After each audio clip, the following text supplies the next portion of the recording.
오늘 우리는 이제 고린도전서 다 마치고 고린도후서 1장을 공부하겠습니다. 고린도후서 1장 1절을 우리 다 같이 읽겠습니다.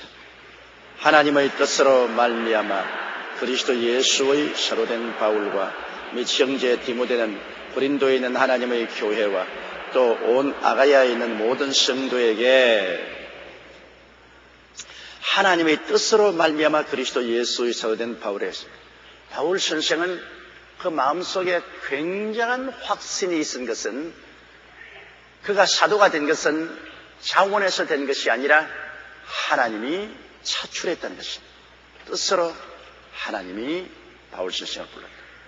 그러므로 동남풍이 불고 서북풍이 불고 온갖 반대가 일어나도 바울을 불러서 사도로 삼으신 것은 하나님이기 때문에 하나님의 그 절대적인 주권을 저항할 자가 없습니다. 누가 감히 하늘과 땅과 세계와 가운데 모든 것을 지으신 하나님, 인간의 생사 화복을 주장하시는 하나님의 뜻에 저항할 수가 있겠습니까? 할 수가 없죠. 하나님이 주권적으로 바울 선생을 사도로 입니다. 우리 예수 믿는 사람도 안 가집니다. 여러분 스스로가 예수 믿은 것 아닙니다. 주님 뭐라고 했습니까? 아버지께서 내게 오게 하지 아니하시면 내게 올 자가 없나니라. 하나님이 오게 안 하시면 어떻게 여러분 하나님께 나오겠습니까? 성경에는 만세전에 그리스도 안에서 우리를 예정하사 하나님의 자녀가 되겠다고 말한 것입니다. 하나님은 영원하시기 때문에 과거나 현재나 미래가 언제나 현재에 있어요. 그러면 우리에게는 과거지만 하나님은 영원하기 때문에 하나님이 현재, 우리는 미래지만 하나님은 현재입니다. 그러므로 우리에게는 수억만 년 전이라도 하나님은 현재입니다. 그렇기 때문에 하나님께서는 여러분이 태어나시기 전에 이미 여러분을 보시고 아시고 계십니다. 얼마나 놀라운 일입니까? 어머니 뱃속에 우리가 태어나기도 전에 이미 하나님은 우리를 보시고 우리를 아시고 우리를 그리스도 예수 안에서 하나님의 자녀로 택정하여 주셨다는 것입니다. 하나님이 택하여 주셨다. 로마서 8장에 누가 하나님의 택하신 자들을 송사하리요. 하나님이 여러분과 저를 택해 주셨다는 이 사실을 알게 될 때 누가 뭐라고 말해도 우리는 안심할 수 있습니다. 내가 하나님을 붙잡은 것이 아니라 하나님이 우리를 붙잡고 있는 것입니다. 우리는 손이 약하기 때문에 하나님을 붙잡고 있다가 지치고 피곤하고 낙심되면 놓아버릴 수가 있습니다. 하나님은 전능하시기 때문에 하나님이 붙잡고 계심으로 우리가 하나님 손에서 뺏기지 않습니다. 여러분을 택하여서 잡고 계시는 하나님이십니다. 전지전능무소부지하신 하나님이십니다.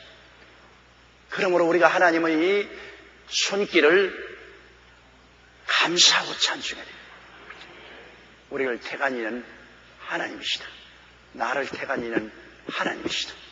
나는 하나님이 만세전에 나를 보시고 아시고 그리스도 안에서 예정하셔 하나님의 자녀가 되게 하셨다. 그런 든든한 확신과 믿음을 가져야만 되는 것입니다. 어떠한 일이 있어도 우리가 하나님을 배반하지 않은 이상은 하나님 우리 배반하지 않습니다. 우리가 스스로 하나님을 배반하면 하나님이 우리를 버리시죠. 우리가 하나님을 배반하지 않은 이상은 우리가 아무리 약해서 7번 넘어져도 8번 일으켜 주시는 것은 하나님이 우리를 택하기 때문인 것입니다. 왜 택했나요? 좋아하시니까 택했죠. 안 좋아하는 사람을 누가 택해요? 여러분 시장에 가서 물건 살 때 안 좋은 것을 삽니까? 내가 물건을 택한 것은 좋기 때문에 택한 것입니다. 하나님이 여러분 택한 것은 하나님이 만세전부터 여러분을 좋아하기 때문에 택한 것입니다. 우리도 세상 살아가면 그렇잖아요. 날 좋아하는 사람 내가 좋아하죠. 날 싫어하는 사람 내가 좋아 안 하죠. 날 좋아하는 사람은 우리가 좋아하는데 하나님이 우리를 좋아하시니까 우리 하나님 좋아 안 할 수가 있어요. 하나님이 어마어마하게 우리를 좋아하시는 거예요. 어느 정도냐? 그 아들 예수님을 보내셔서 십자가에 못 박여 몸치고 피 흘려서 죽이기까지 우리를 좋아하셔서 우리의 빚을 갚으시고 우리를 구원해 주신 엄청나게 하나님은 우리를 좋아하십니다. 그러므로 우리도 하나님을 엄청나게 좋아해야죠. 바울 선생은 하나님의 뜻으로 말미암아 그리스도 예수의 사도가 되었다. 저는 그 확신을 저도 가지고 있습니다. 나는 하나님의 뜻으로 말미암아 목사가 되었다. 내 스스로가 지원해서 목사가 된 것은 아닙니다. 하나님의 뜻으로 만세 전부터 작정하사 목사로 부르시고 목회를 할 수 있는 은사를 하나님이 허락하여 주시다. 하나님의 직분은 우리가 마음대로 자원해서 얻는 것이 아니라 하나님의 뜻으로 말미암아 직분을 얻습니다. 여러분 구역 셀 리더가 되신 분들은 하나님이 섭리하여 주셔서 여러분 구역 셀 리더는 직분을 하나님이 하사해 주신 것입니다. 하나님이 원하셔서 구역 셀 리더로 삼아주신 거예요. 가볍게 생각하지 마십시오. 하늘나라 직분은 하나님이 주시는 것입니다. 사람이 주는 것이 아닙니다. 우리 대교구장이 하라고 하니까 대교구장이나 소교구장의 마음을 움직이는 것은 하나님이신 것입니다. 그들의 마음의 결정은 하나님 손에 있습니다. 그러므로 여러분이 맡은 직분을 소중히 여겨야 되는 것은 직분은 하나님이 예정하사 그 뜻대로 여러분에게 나눠주신 직분이기 때문에 은보다 금보다 보석보다 귀하게 생각하고 이 직분을 잘 성취해서 하나님의 마음을 상쾌하게 해야 되는 것입니다. 여러분께서 심부름을 시켰는데 심부름하는 사람이 가서 일을 잘 해결하면 마음이 시원하지 않습니까? 그러나 심부름을 시켰는데 가서 엉망진창으로 만들어 놓으면 얼마나 답답하고 마음이 곤혹스럽습니다. 여러분도 하나님이 직분을 주셔서 일하러 보내시면 하나님의 마음이 시원하도록 여러분께서 일을 잘 하셔서 하나님을 기쁘시게 할 의무가 있는 것입니다. 그러므로 바울 선생은 확신을 가지고 하나님의 뜻으로 말미암아 그리스도 예수의 사도가 되고 바울과 및 형제 디모데는 고린도에 있는 하나님의 교회와 또 온 아가야에 있는 모든 성도에게 라고 했습니다. 고린도에 있는 하나님의 교회입니다. 교회는 하나님의 교회죠. 교회는 교단의 것도 아니고 교회는 개인 목사의 것도 아니고 교회는 교회 성도의 것도 아닙니다. 어떠한 사람은 교회는 성도의 것이다 그렇게 말합니다. 거짓말이에요. 교회는 목사의 것이다. 거짓말이에요. 교회는 하나님의 것입니다. 왜? 교회는 그리스도의 몸이기 때문에. 그리스도가 하나님의 것이지 우리 것입니까? 그리스도는 하나님의 영광의 광채시요 그 본체의 형상입니다. 근데 교회는 그리스도의 몸이니까 하나님의 영광의 광채시요 그 본체의 형상이기 때문에 교회는 하나님의 것입니다. 교회는 어떤 인간 개인의 것이 아닙니다. 일단 교회가 세워지면 그것은 하나님의 것입니다. 그리스도의 몸입니다. 이렇기 때문에 교회를 회파하면 하나님을 헐뜯는 것입니다. 감히 하나님을 헐뜯고 생존할 수 있나요? 하나님은 오래 참으시지만은 하나님을 헐뜯고 하나님을 파괴하는 자는 반드시 파괴당합니다. 예수께서 말씀하기를 당신을 돌로 말해서 이 돌에 부딪히면 깨어지겠고 이 돌이 위에 떨어지면 가루가 되겠다고 말했습니다. 돌은 예수님이요 교회는 예수 그리스도의 몸이니까 교회에 부딪히면 깨어집니다. 교회가 깨어지는 게 아니라 자기가 깨어지는 것입니다. 절대로 교회에 부딪히지 말아야 돼요. 교회에 걸림돌이 되지 말아야 돼요. 교회가 그 위에 떨어지면 가루가 된다고 했습니다.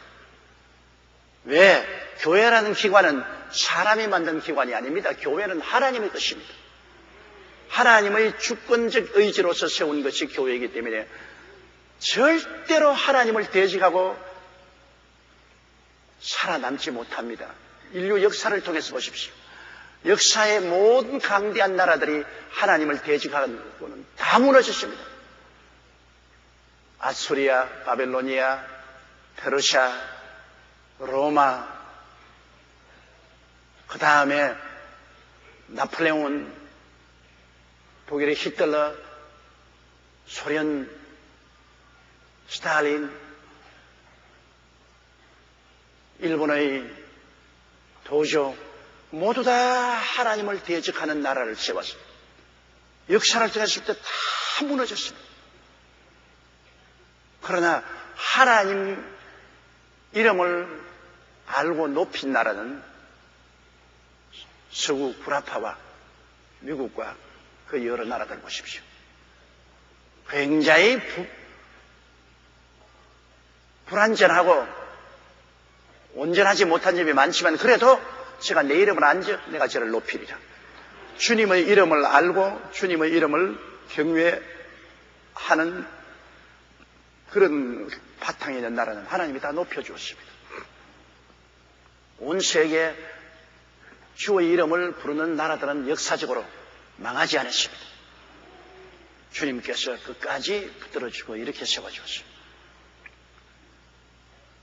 이러므로 우리나라도 국가 전체가 하나님을 경외하지는 않지만 우리나라에 그래도 1200만 하나님을 경외하는 백성들이 있습니다. 우리 국민의 3분의 1이 예수 그리스도를 믿고 하나님의 이름을 알고 경배하기 때문에 하나님이 우리를 지금까지 높여주셨습니다. 여러분 아시다시피 우리를 하나님께서 높여주셨잖아요. 88 올림픽을 통해서 세계 박람회를 통해서 월드컵 축구대회를 통해서 온갖 국제적 대회를 한국으로 다 유치해 주시고 어떻게 된지 우리를 높여주셨습니다. 하나님이 높여주셨습니다. 그러나 하나님을 알지 못하고 하나님의 이름을 짓밟는 우리 다 같은 동족인 북한은 자꾸 하나님이 낮추시는 것입니다. 하는 일마다 낮아져요. 신의주 특구를 만든다고 해서 중국 양빈을 장관으로 잡았다가 양빈이 중국에 체포되어 나가고 코가 납작해져 버리고 말한 것입니다. 하나마다 안 돼요. 하는 일마다 안 돼요. 이제는 원자탄 만들어서 협박해서 살겠다 그러는데 그건 깡패나 할 일이지 보통 사람이 하는 일이 아닌 것입니다. 한 국가가 어떻게 깡패 노릇을 합니까? 정상적인 외교 활동을 통해서 잘 살아야지. 원자탄 만들어가지고서 너네 좀 내놔 안 오면 죽여. 이거는 조폭이죠. 깡패죠. 깡패를 해서 어떻게 흥할 수 있습니까? 그것도 한 나라가. 그것 자체가 이미지가 얼마나 낮아졌습니까? 온 세계가 아예 고개를 설레설레 흔들지 않습니까? 그래가지고서는 안 돼요. 하나님 없이 무엇을 하더라도 하나님은 낮추시지 높이지 아니하는 것입니다. 교회는 바로 하나님의 교회이기 때문에 교회를 회파하고 교회 문을 닫는 그런 나라가 흥할 수가 있나요? 절대로 흥하지 않습니다. 이렇기 때문에 우리는 교회는 너 것도 내 것도 아닌 하나님의 교회라는 것을 우리가 알아야 되는 것입니다. 2절에요. 하나님 우리 아버지와 주 예수 그리스도로 쫓아 은혜와 평강이 있기를 원합니다. 하나님은 우리에게 은혜를 주시고 평강을 주시기를 원하시는 것입니다. 하나님이 우리에게 화를 주시고 고통을 주시기를 원하지 않습니다. 우리에 대한 하나님의 뜻은 마음에 평강과 희망을 주는 것입니다. 여러분 은혜라는 것은 뭡니까? 은혜라는 것은 하나님께서 우리를 대신해서 모든 짐을 맡아주시고 우리에게 그저 복을 내리시는 것이 은혜인 것입니다. 은혜. 이 말은 얼마나 귀하고 귀한 말인지 모릅니다. 하나님께서는 예수 그리스도를 통해서 우리 대신 죄를 다 청산하시고 우리 대신 마귀의 정서와 권세를 다 해체하시고 우리 대신 율법의 정죄를 다 없애버리시고 인간의 행위와 공로를 다 철폐해버리시고 오직 믿음으로 하나님의 축복을 선물로 받게 한 것이 은혜인 것입니다. 그러니 모든 하나님의 축복은 선물로 주신 것입니다. 우리의 행한 바 의로운 행위로 말미암지 않으시고 그 긍휼하심을 쫓아서 중생의 시선과 성령의 새롭게 하심으로 우리에게 구원을 주시는데 하나님은 은혜. 그러므로 그리스도 예수 안에서는 하나님의 은혜가 우리를 감싸는 것입니다. 예수님 안에 들어오면 예수님 안에는 온통 은혜입니다. 예수님이 우리를 위해서 일해 주시고 우리는 그 일해 주신 공로를 그냥 누리는 것입니다. 그저 주시는 은혜입니다. 그러므로 우리는 그저 감사할 것밖에 없는 것입니다. 예수님 안에 들어오면 이 놀라운 성령의 역사가 일어나는 것입니다.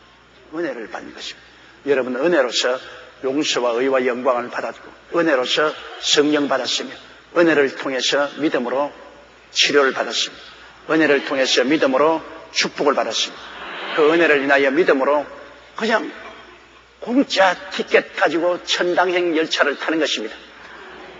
여러분, 보통 열차 타도 표를 사야 되는데 우리 천당 열차는 예수만 믿으면 그냥 공짜로 천당 가는 것입니다.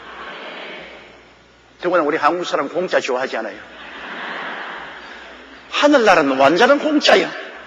믿음으로 말미암아 은혜를 통해서. 하나님은 예수 그리스도를 통해서 우리 은혜를 주십니다. 예수 그리스도를 통하지 않고는 은혜 주시지 않아요.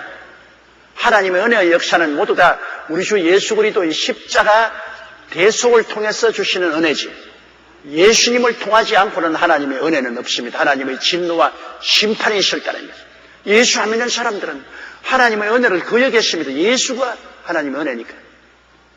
그리고 은혜를 받으면 마음이 편안해집니다. 왜 그러냐?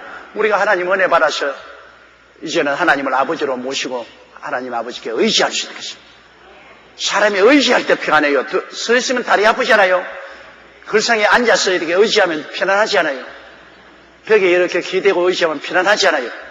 은혜가 와야 의지를 할 수 있지. 은혜 없이 어떻게 의지합니까? 우리의 행한 바 의로운 행위로 하나님을 의지할 수는 없지 않아요. 죄인은 늘 불안하죠. 우리는 용서와 의를 얻고 하나님께 더 기대어버린 거예요. 하나님, 나는 전적으로 하나님께 의지합니다. 수고하고 무거운 짐이 자들은 다 내게로 오라. 내가 너희를 쉬게 하리라. 쉬는 겁니다. 다 의지하고 쉬는 거예요. 그러면 평안이 와요. 쉬는데 왜 안 평안해요? 서 있는 것보다 앉아 있는 것은 더 편안하고 앉아 있는 것보다 더 눕는 것이 더 편안하지 않아요. 그러므로 우리 주님 앞에 의지해서 앉든지 그러면 주님 가슴에 기대어서 누워버리면 편안하지 않아요. 주님께 완전히 우리가 의지하고 평안을 얻을 수 있는 것은 먼저 은혜를 받아야 평안을 의지할 수 있는 것입니다. 은혜를 모르면 하나님이 두려운 대상입니다. 하나님은 심판의 대상입니다. 하나님께서는 언제나 우짖는 분으로 느낄 때는 하나님께 의지할 수가 없지 않아요. 그러나 하나님이 은혜의 하나님인 줄 알면 예수 그리스도 안에서 나는 보잘것없고 형편없는 사람이라도 하나님께서 은혜로 우리를 불러주셔서 자녀로 삼으셨으니 우리는 하나님께 기도로서 다 맡기고 의지합니다. 모든 것을 기도로서 하나님께 맡겨버려요. 은혜 못 받은 사람은 안 맡기죠. 자기가 자꾸 바들바들 떨죠. 자기가 다 해결하겠다죠. 은혜 받은 사람은 맡겨버려요. 살든지 죽든지 흥하든지 망하든지 성하든지 쇠하든지 주님 맡겨버렸어요. 아버지 뜻대로 하시옵소서. 하나님 말은 오냐 맡겼냐 내가 알아 해주마. 걱정 마라 내가 알아 해주마. 이거 얼마나 좋습니까? 하나님께서 그럼 우리 마음이 편안하죠. 매일매일 수고하고 무거운 짐을 다 주님께 맡겨버리면 우리의 짐을 짊어져 주시는 하나님이신 것입니다. 짐을 맡기면 편안하죠. 짐을 지고 있으면 평안이 없습니다. 짐을 벗어서 맡겨버려야 돼요.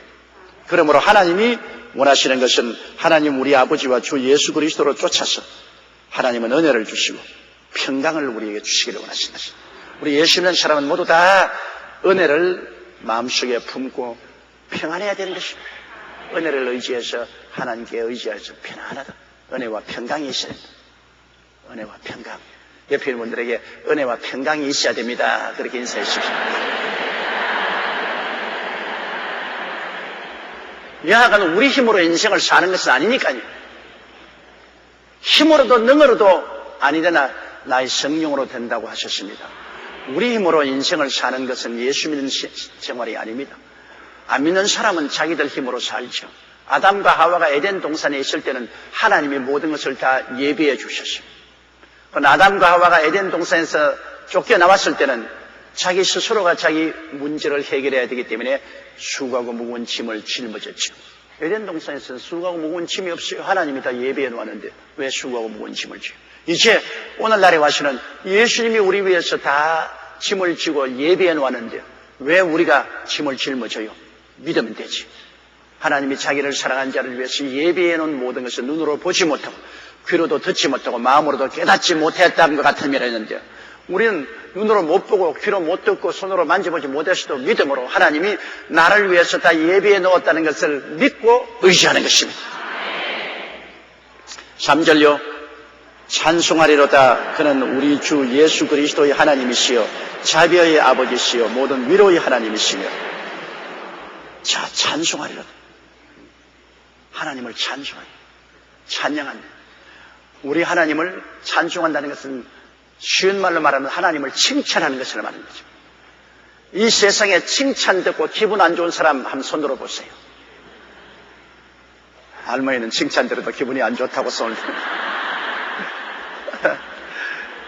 내 말귀를 못 알아들어서 들었다고요. 칭찬은 기름 붓는 것입니다. 기계에다가 기름칠하면 기계 잘 돌아가잖아요. 아주 적절한 칭찬은 얼마나 효과가 좋은지 몰라요. 아부하는 것은 좋지 않지만은 진실한 마음으로 칭찬하는 것은 굉장히 용기와 힘이 되는 것입니다.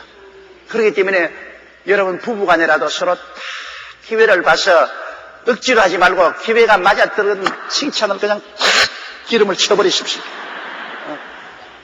억지로 하면은 아부하는 것이 되고 어색하지 않아요.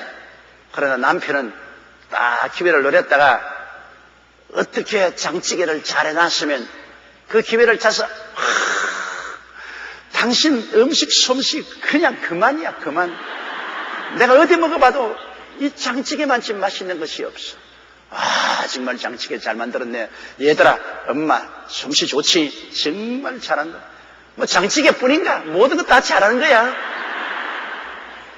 기회를 타서 그렇게 칭찬해주면 우쭐해지죠.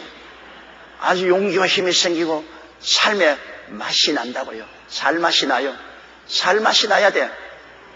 그리고 부인도 남편에게 딱 보았다가 기회가 오거들랑 칭찬을 하라고요. 월급 봉투 다 안 쓰고 그대로 탁 내놓으면 정말 당신 보통 멋있지 않아?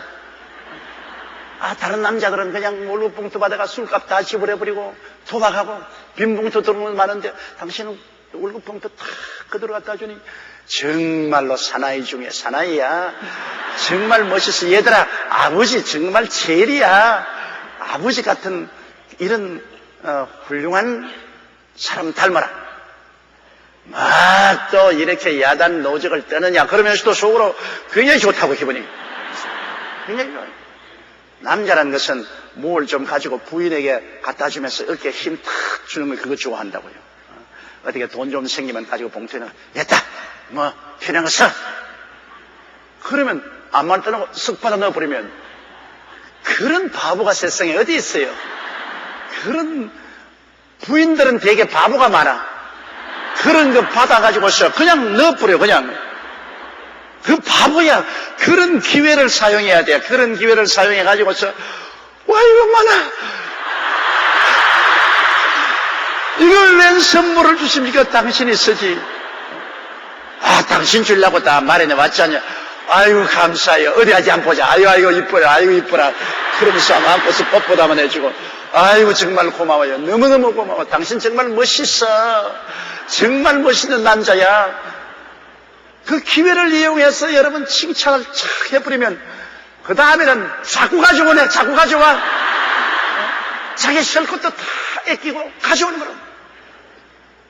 그 칭찬을 하면은 남편을 자기 편에 완전히 묶어놓는 것입니다. 그런데 왜 칭찬에 그렇게 아주 뭐라고 말합니까? 야박합니까? 칭찬을 풍성히 해야지. 자식들도 칭찬하면 더 용기를 내는데 여러분 되게 꾸짖는 것은 효과가 없습니다. 여러분 사람을 대할 때 10로 대하면 7번 칭찬하고 3선 꾸짖으십시오. 정 꾸짖지 않을 수는 없지만 3선 꾸짖 때 7번 칭찬하십시오. 하나님도 우리를 꾸짖을 때 언제나 칭찬 먼저 해놓고 꾸짖으십니다. 내가 이런 점은 너를 칭찬한다. 그러나 이것은 고쳐라. 그렇게 말합니다. 하나님도 우리에게 먼저 잘난 점, 좋은 점을 칭찬하시고 난 다음에 꾸짖으시는데 우리가 칭찬 없이 그냥 꾸짖으면 무시무시한 상처를 입고 반발을 가지고 있다. 인생을 사는 것이 바로 그것입니다.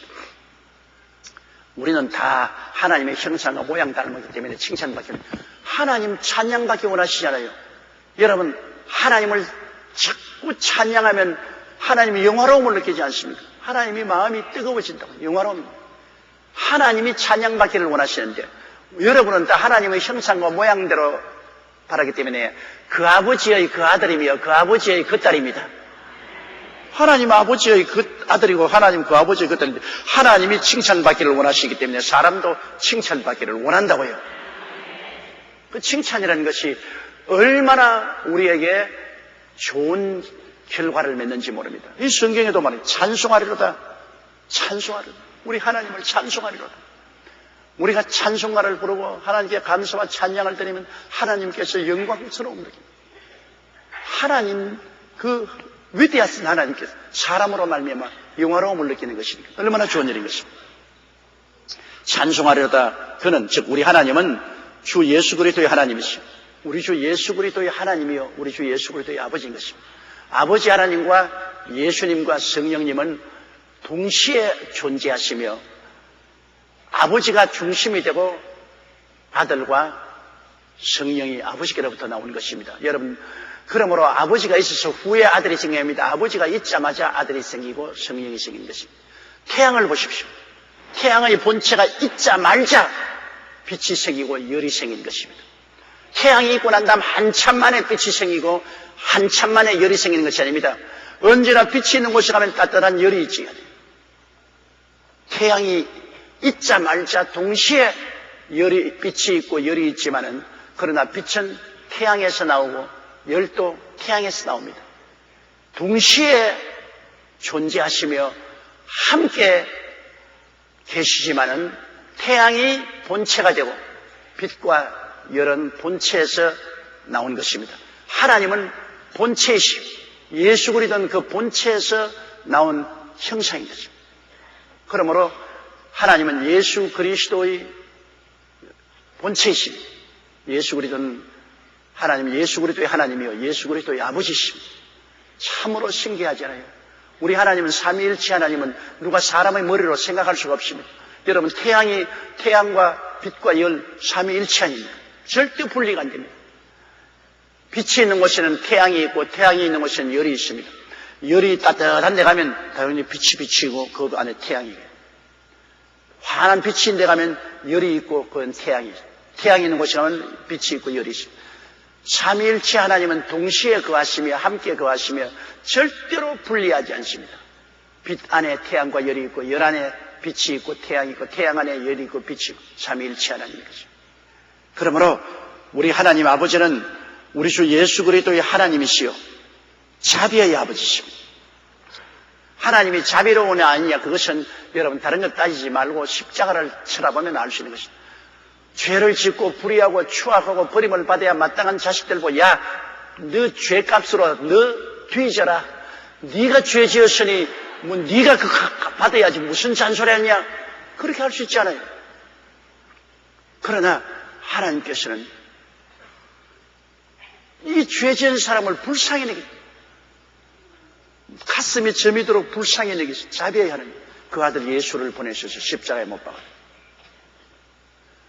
사람들은 말합니다. 구약시대 하나님이 이스라엘이 가나안에 들어올 때 수많은 가나안 원전 족속들을 죽이고 멸망했는데 하나님은 무서운 하나님이며 심판의 하나님이에요.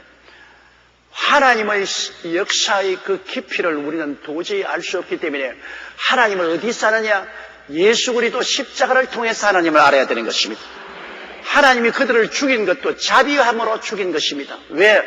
마귀의 종이 되어 흉악하게 인류를 오염시키기 때문에 이 인류의 오염을 제껴주는 것이 하나님의 자비입니다. 예를 들어 말하면 여러분 몸에 암이 걸려가지고서 몸을 파먹고 들어가는데 그 몸이 암이 들어서 알암이야 몸에 파먹고 들어가는 사람에게 자비를 베푸는 것은 암을 수술해내는 것입니다. 아프지만 그렇지 않아요? 암을 수술하는 것이 아프잖아요. 아프더라도 잘라내야 돼. 다리를 잘라내고 팔을 잘라내고 창자를 잘라내는 거예요. 그거는 그 사람에 대한 가혹한 것이 아니라 자비를 베푸는 것입니다. 오래 살게 하려고 자비를 베풀어서 잘라내는 거예요. 가나안의 7족을 멸한 것은 이스라엘을 통해서 온 인류를 구원하려고 하는데 가나안 7족은 마귀의 종이 되어서 부패하고 썩어지고 완전히 문드러졌습니다. 전 인류에게 붙어있는 암덩어리입니다. 그러면 전 인류를 구원하기 위해서 이스라엘을 세워서 예수님을 보내려고 하는데 붙어있는 암덩어리입니다. 암덩어리는 어떻게 합니까? 잘라내는 것이 자비하는 것입니다. 전 인류를 구원하는 큰 자비를 베풀기 위해서 그 암덩어리를 잘라내야 되는 것입니다. 자비라니까 무엇인지 오냐 좋다 그런 자비입니다. 여러분 지금 암이 걸렸는데 수술하면 살 수 있는데도 불구하고 수술 칼 대면 아프다고 오냐 좋다 이거 괜찮다 암이 걸려도 그대로 견디라 그건 네 죽어라 그건 아주 흉악한 미움입니다. 자비가 아닙니다. 하나님은 근본적으로 하나님이 어떤 걸 알려면은 언제나 갈보리 십자가를 통해서 예수님을 보고 하나님 말이에요. 나를 본 자는 아버지를 보아. 예수님을 통해서 우리를 구원하기 위해 몸을 찢고 피를 흘리신 것을 바라보십시오. 하나님은 자비하신 하나님이 아니고는 그런 일을 절대로 안 하십니다. 근본적으로 하나님은 자비하신 하나님인데 그 자비를 나타내기 위해서는 수술도 해야 되고 죽이기도 해야 되고 심판도 해야 되는 것입니다. 그건 자비를 베풀기 위해서 그렇게 하는 것입니다. 자비가 없으면 내동댕이 쳐버리지 하나님은 하늘에 계시고 사람은 땅 위에 있는데 살든지 죽든지 지지 먹든지 볶아 먹든지 너 마음대로 하라고 던져버릴 수 있잖아요. 우리가 선을 행한다고 하나님께 무슨 큰 영향이 계시며 우리를 악을 행한다고 하나님께 회방이 될 거 뭐가 있어요? 그냥 내버려 놓으면 되는 것이요. 그러나 하나님은 우리를 불쌍히 여기시기 때문에 그 아들을 보내셔서 우리를 대신하여 그 큰 고통을 당하시면서 죄를 청산하시고 구원하시는 자비의 아버지신 것입니다. 언제나 여러분은 십자가를 통해서 하나님을 아십시오. 예수 십자가를 통해서 하나님을 보지 않으면 여러분의 신앙은 크게 오해할 수가 있습니다. 잘못할 수가 있습니다. 왜 하나님이 저렇게 하시냐? 왜 하나님이 이렇게 하시냐? 하나님이 이렇게 저렇게 하는 게 아닙니다. 하나님은 십자가 걸머졌는데 사람이 마귀와 짝을 지어서 흉악한 짓을 하지 하나님은 십자가 걸머지시는데 십자가의 그 끝없는 사랑과 자비의 눈으로 모든 것을 바라보아야 되죠. 하나님께 여러분 책임을 짊어지지 않는 것입니다. 그러므로 하나님은 오늘 이 시간도 예수 그리스도를 통해서 우리를 어마어마하게 사랑하고 불쌍히 여겨주고 있는 것입니다. 따라 말씀 하나님은 나를 불쌍히 여기신다. 부모가 자식을 볼 때는 언제나 불쌍히 여겨요. 다 큰 자식도 늘 측은하게 봅니다. 부모는. 그게 부모의 마음이에요. 시집간 딸내미가 친정어머니가 볼 때 얼마나 측은히 봅니다. 늘 측은히 보여요. 시집살이 얼마나 고생하나 그러면 측은히. 그런데 나무딸인 며느리는 측은하게 안 봅니다. 며느리는 율법으로 봅니다. 율법을 가지고 딱 보기 때문에 며느리는 잘하고 못한 것을 100일 쳐놔야 되네. 너 잘했다 못했다 100일 쳐놔야 돼. 그러나 딸은 볼 때 잘한 것도 잘했다 못한 것도 덮어주시. 잘한 것은 잘했고 못한 것은 덮어주시. 그게 여러분 자비와 율법이 다른 것입니다. 율법은 잘한 것과 못한 것을 아주 칼로 째듯이 드러내는 거죠. 잘한 것은 마땅한 것이고 못한 것은 비난합니다. 그러나 자기 딸은 잘한 것은 대놓고 칭찬을 하고 못한 것은 몰라. 덮어놓아. 그게 친정어머니하고 시어머니하고 다른 것입니다. 그런데 하나님은 누구와 같은 것이냐? 친정어머니 같은 것이 하나님이십니다. 친정어머니. 잘한 것은 자꾸 하나님이 칭찬해 주시고 못한 것은 어찌한지 용서하고 덮으려고 애를 쓰는 것입니다. 그 하나님이 우리를 얼마나 자비롭게 보아주시는지요. 자비의 아버지시여 모든 위로의 하나님이시오. 하나님은 우리를 위로하십니다. 여러분 아시안 게임 할 때 높이 장대 뛰기 그 높이 쫙 올라가서 탁 떨어지는데 그냥 맨 땅에 떨어지면 막 등뼈가 부러지고 다리가 부러질 것입니다. 그래도 그 높이 올랐다가 떨어지는데 상처를 안 입는 것은 왜 그렇지요? 왜 상처 안 입어요? 왜요? 푹신푹신한 시트를 깔아놨잖아요. 푹신푹신한 시트를 깔아놓기 때문에 높은 데 올라갔다가 떨어져도 푹신하고 말지 안 다치잖아요. 안 다치. 하나님께서는 여러분과 나에게 성령을 주신 것은 성령은 시트입니다. 푹신푹신한. 우리가 이 세상에 살면서 싸움도 하게 되고 상처도 입게 되고 남에게 고통을 당하게 되어도 그거 안 당할 수는 없지만은 우리는 여기 푹신푹신한 마음의 시트가 있어서 기도만 하면 성령이 푹신푹신하게 우리를 위로해 주시는 것입니다. 상처를 입지 않게 성령이 푹신푹신하게 아주 소미불처럼 우리의 마음속에 시트가 되어 주신다. 이게 여러분 인생을 살아가는데 얼마나 중요한지 압니까? 우리가 답답한 일 당해요. 성경은 말하기를 우리가 사방으로 우겨 삼을 당하여도 쌓이지 아니하며 답답한 일을 당해도 낙심하지 아니하며 핍박을 당해도 버림받지 아니하며 거꾸로 때림을 당하여도 망하지 아니한다. 왜냐? 우리 속에 성령의 푹신푹신한 시트가 들어와 있기 때문인 것입니다. 우리가 그런 일 당할 때 주님께 부르짖어 기도하면 하나님의 위로가 마음속에 와서 마음을 푹신하게 해서 상처를 입지 않게 만들어주는 것입니다. 다른 사람 같으면 나요 상처가 입어서 피투성이가 될 것인데 우리 마음에 위로가 와요. 그러므로 우리가 다른 사람처럼 다 이 세상의 시련과 환난과 고통을 통하지만은 다른 사람은 위로의 시트가 없지만은 우리는 위로의 시트가 마음속에 있어 성령이 우리 마음속에 위로가 되어서 우리를 붙잡아 주신다. 성령의 위로는 몰랐습니다. 내가 불광동에서 목회할 때 18살에 청춘 과부가 되어서 어린 딸을 낳았어요. 남편은 죽고 18살에 딸을 낳아 평생을 그 딸을 키워가지고서 대학까지 보내가지고서 고등학교 선생하는 시집을 보내서 그 집에 살아요. 어머니가 사는데 그 딸이 어린애기 낳고 심장병이 걸려서 우리 천막교회에 와서 예배 드리다가 세상을 떴습니다. 그런데 최자실 목사님과 내가 그 시체를 이 들것에 들고서 그때는 뭐 얼마나 생활이 열악합니까?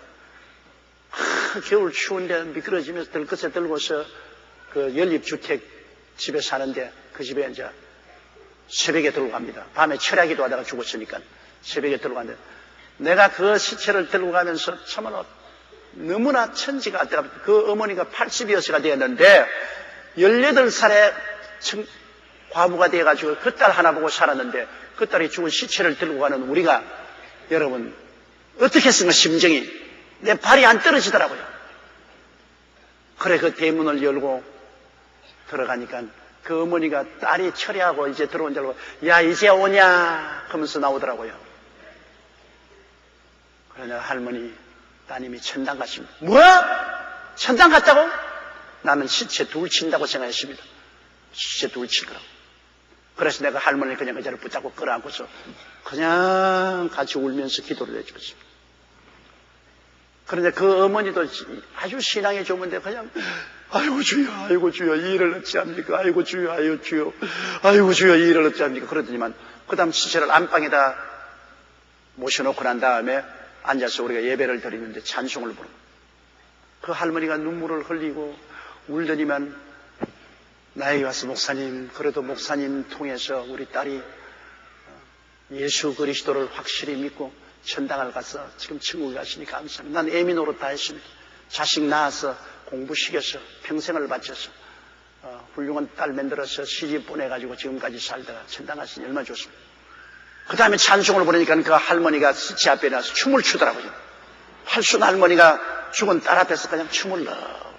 그 다른 사람 보면은 돌아서 춘다고 하지 않습니까? 그 딸들 친구가 와서 우니까 울지 마라. 우리 딸 천당에 가서 좋은 데 가는데 왜 우냐? 하늘나라 잔치다. 울지 마라. 그러고 춤을 추시더라. 나는 그때야 비로소 성령의 위로가 이렇게 크시구나. 성령의 위로 없이 그대로 됐으면 장사 둥쳐요. 여든 먹은 어머니 낙심하면 그대로 쓰러져 세상 되지 않습니까? 초상 2개 치는다고 생각했는데 그 성령의 위로를 오히려 딸의 시체를 두고 찬송을 부르면 일어나서 춤을 추시고 마음의 위로와 평강이 넘치는 거 보고 성령의 역사가 이렇게도 놀라운 것이라는 것을 깨달았습니다. 우리 예수 믿는 사람이 환난과 시험을 받아도 이겨낼 수 있는 것은 이 성령의 위로 때문인 것입니다. 하나님의 위로 때문에 우리의 선배 성도들이 감옥에도 가고 혹은 순교까지 당해도 성령님이 위로해 주시기 때문에 이 고난을 능히 감당할 수 있게 된 것입니다. 하나님은 자비의 아버지시요 모든 위로의 하나님. 4절요. 우리의 모든 환난 중에서 우리를 위로하사 우리로 하여금 하나님께 받은 위로로서 모든 환난 중에 있는 자들을 능히 위로하게 하시는 이시로. 우리의 모든 환난 중에서 우리가 사는 것이 환난 아닙니까? 이 세상이 자 환난, 적은 환난, 큰 환난이 끝나잖아요. 여러 가지 환난이 이 땅에 다가오는 것이 이상하게 생각하지 마십시오. 우리가 태어난 이곳이 평화로운 땅이 아니라 환난의 땅입니다. 우리 조상의 죄를 짓고 마귀에게 속아여서 이 세상에 환난을 가져오는 그러한 상황 속에서 우리가 태어났습니다. 환난의 땅에 태어나서 우리가 사는데, 그러나 이 환난 중에서, 모든 환난 중에서 우리를 위로하시는 하나님께서 성령으로 우리가 기도할 때 늘 위로를 주심으로 우리가 환난을 이기고 삽니다. 환난이 없는 것이 아니라 환난을 이기고 사는 것입니다.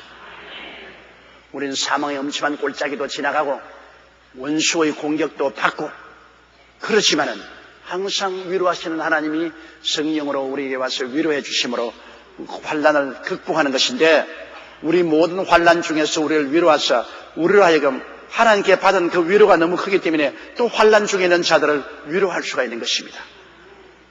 그렇잖아요. 주의 종들도 목회 생활을 하기 때 많은 고난을 통해서 온 목사님들이 고통받은 교인들을 잘 위로해 줄 수 있습니다.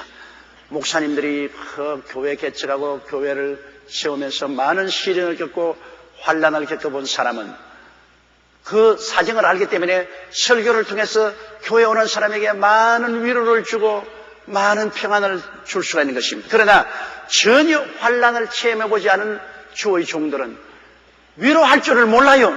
내가 위로받은 경험이 없으니까 내가 남을 어떻게 위로합니까? 그러니까 그냥 이론적인 말만 말하지 마음을 푸근하게 하는 위로의 말씀을 못 전하는 이유가 바로 그것인 것입니다. 그러므로 고난을 많이 겪고 그 환난 가운데서 하나님이 큰 위로를 받고 일어난 주의 종들은 굉장히 큰 위로를 성도들에게 줄 수가 있는 것입니다. 또 성도들도 그래요. 큰 시련과 고난을 받고 기도와 눈물로서 위로받고 이겨난 우리 구역 셀 리더들은 그 구역원들에게 굉장한 위로가 돼요. 그 입에서 나오는 말로서 위로가 되고 기도가 위로가 되고 그 신앙이 위로가 되는 것입니다.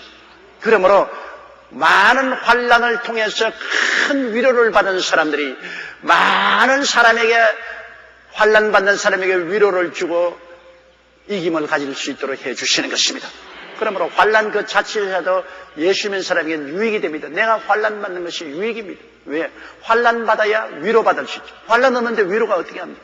하나님의 위로를 어떻게 체험합니까? 내가 환난 받음으로 하나님 위로를 체험하죠. 하나님 위로를 체험하니까 내가 더 다른 사람을 이해하고 동정하고 위로할 수 있는 힘을 얻게 되는 것입니다. 그렇기 때문에 환난 그 자체가 나쁜 것 아닙니다, 여러분. 성경에 보면 이 모든 고난 중에 있는 성도들의 이야기가 있습니다.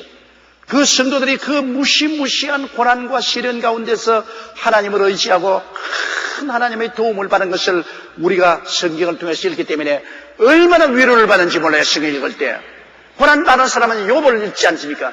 욥기를 읽고 왜 고난당한 사람 위로받습니까? 욥이 그 시련과 환난 가운데 하나님을 의뢰하고 이기고 나중에 복을 받는 것을 알았기 때문에 욥기를 읽으면 시험받는 사람이 위로를 받는다고요. 그러므로 여러분, 환난은 인내는 연단은 소망을 이루게 합니다. 환난을 받으면 환난을 참고 환난을 인내는 연단을 경험을 하죠. 환난을 이길 수 있는 경험을 얻고 그 경험이 하나님을 더 알게 하고 더 깊은 소망을 얻게 하는 것입니다. 5절요. 그리스도의 고난이 우리에게 넘친 것 같이 우리의 위로도 그리스도로 말미암아 넘치는도다. 보십시오. 그리스도의 고난이 넘친다. 예수 그리스도의 복음 전하다가 그 그리스도의 고난이 막 우리에게 넘쳐온다. 예수님 때문에 환난과 핍박과 고통을 당하는데 그와 정비례해서 위로도 넘친다. 할렐루야. 고난이 넘치면 위로도 넘친다. 따라 말씀해. 고난이 넘치면 위로도 넘친다. 이 세상에서 마귀는 고난 갖다 주나 하나님은 위로를 갖다 주시는 것입니다. 어떤 사람이 꿈을 꾸는데 꿈에 마귀가 이 호수를 가슴에 대놓고 찬물을 막 슉 뿌리더랍니다. 아유, 난 죽었다. 마귀가 저렇게 불신앙의 찬물을 내 가슴에 대놓고 막 내리막 물을 뿌리는데 난 죽었다. 그런데도 제 가슴 속에 막 성령의 불이 활활 타거든요. 그래 뒤를 돌아보니까 예수님이 휘발유 통해서 호수를 대놓고서 가슴에다가 불을 붙여놨어요. 그러니 뭐 휘발유 통에 호수를 대놓고 그냥 불을 붙여놓으니까 아무리 물을 뿌려도 기름은 물 위에 뜨기 때문에 불은 그대로 탄다. 마귀가 아무리 호수를 대고 찬물을 뿌려도 하나님은 성령의 기름을 갖다가 막 퍼부어 주시는 것입니다. 마귀가 찬물을 안 뿌리면 기름도 안 와요. 마귀가 찬물을 뿌릴수록 주님은 기름을 갖다가 더 부으셨으니까.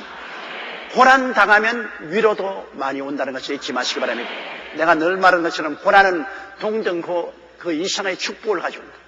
고난 당할 때 낙심하지 말아야 될 것은 고난 참으면 그와 동등 그 이상의 복을 가져온다. 요셉이 고난을 참았기 때문에 그 다음에는 그 고난으로 말미암아 그 큰 축복을 얻게 된 것입니다. 고난은 예수 믿는 사람에게는 안 믿는 사람은 그렇지 않습니다. 예수 믿는 사람은 하나님이 같이 계셔서 오히려 악을 선으로 바꾸는 역사를 베풀기 때문인 것입니다. 형들은 나를 헤아려야 했으나 하나님은 그것을 선으로 바꾸었다. 하나님은 선으로 바꾸는 기적적인 역사가 있는 것입니다, 여러분. 아무리 해꾸짓 하려 해도 하나님이 그것을 선으로 바꿔버려요. 자꾸 해꾸질해도 자꾸 선으로 바꾸니까 예수 믿는 사람은 여러분 때리면 때릴수록 상처 입는 게 아니라 살이 찌는 겁니다. 하나님이 복을 주시니까. 원수가 죽이려고 하면 오히려 진수성찬철에 서서 원수의 목전 앞에 상을 베풀어서 기름을 머리에 발라 잔이 넘치게 해주시다. 이러므로 주를 믿는 사람을 상대해서 이길 수가 없습니다. 왜냐하면 해꾸질하면 선으로 바꾸니까. 하나님을 사랑하는 자고 뜻대로 부르신 일반 자에게는 모든 것이 합력하여 선하게 되어버립니다. 선하게 돼요. 고난이 넘치면 위로가 넘친다. 그러니 뭐 고난 아무리 줘봤자 소용이 없이 마귀가 고난 자꾸 주면 줄수록 위로를 더 많이 주어서 그 고난을 극복할 수 있게 되는 것입니다. 그러므로 고난이 넘친 것 같이 우리의 위로도 그리스도로 말미암아 넘치는도다. 6절요. 우리가 환난받는 것도 너희의 위로와 구원을 위함이요 혹 위로받는 것도 너희의 위로를 위함이니 이 위로가 너희 속에 역사하여 우리가 받는 것 같은 고난을 너희도 견디게 하느니라. 놀라운 말씀입니다. 우리가 환난 받는 것도 너희 위로 위해서 받는다. 우리가 지도자가 환난을 받는 것은 환난을 통해서 위로를 체험하고 그 체험한 위로를 가지고서 성도들을 위로하기 위해서 하는 것이니까 오히려 환난 받는 것이 유익이다. 환난 받음으로 더 위로를 많이 받고 위로를 더 축적해서 성도들을 더 위로할 수 있으니까 그러므로 우리가 환난 받는 것도 너희 위로와 구원을 위함이요 혹 또 위로받는 것도 너희 위로를 위함. 또 위로를 받으면 그 위로가 나만 가지는 건 아닙니다. 내가 위로받은 만큼 다른 사람에게 더 위로할 수 있는 말씀과 기도의 능력이 생기라는 것입니다. 내가 위로받은 만큼 할 말이 있잖아요. 그리고 기도해 줄 때 기도의 위력이 생기는 것입니다. 그러므로 내가 환난 받는 것도 너희 위로와 구원 위함이요 위로받는 것도 너희들을 위로하기 위한 위로다. 그리고 또 이 위로가 너희 속에 역사하서 고린도 교인들이 시험 받는데 바울 선생 위로하던 그 위로가 또 저들 속에도 성령이 동일하게 위로의 역사를 해주어서 우리가 받는 것 같은 고난을 너희도 견디게 하는데 위로가 있는데 못 견딜 때가 있어요. 아무리 높은 데 떨어져도 밑에 푹신푹신한 쉴때가 있는데 뭐 좀 겁이 나지 떨어질 때. 그러나 푹신하니까 상처를 입지 않잖아요. 우리 기독교 신앙의 가장 위대한 점은 어마어마한 고난도 다가오지만은 어마어마한 위로도 같이 한다는 것입니다. 하나님은 그냥 발짱 끼고 가만히 보자, 그렇게 계시지 않습니까? 하나님은 환난 당하는 데는 가시는 위로해 주시고, 고난 당하는 데 가시도 주님 위로가 넘치게 해 주어서 그 고난을 견디게 하고 극복하게 하고 그 체험을 가지고 또 다른 사람을 더 위로하고 격려할 수 있게 해주는 것입니다. 이러므로 우리는 좋을 때는 좋아서 좋고, 좋지 않은 것은 하나님이 선으로 바꾸어 주실 것이니까 좋고, 고난당할 때 위로받아서 좋고, 위로받으니 또 남 고난당하는 사람에게 위로해 주니 좋고, 예수 믿는 사람들은 언제나 긍정적이 될 수가 있는 것입니다. 여기에 부정적인 그림자가 들어올 수 없어요. 모든 것이 그리스도 안에서는 합동하여 유익이기 때문에 우리는 그리스도 안에서 언제나 희망차고 꿈을 품고 긍정적인 기도를 하고 믿습니다를 하고 하나님께 감사하면서 생활해야 되는 것입니다.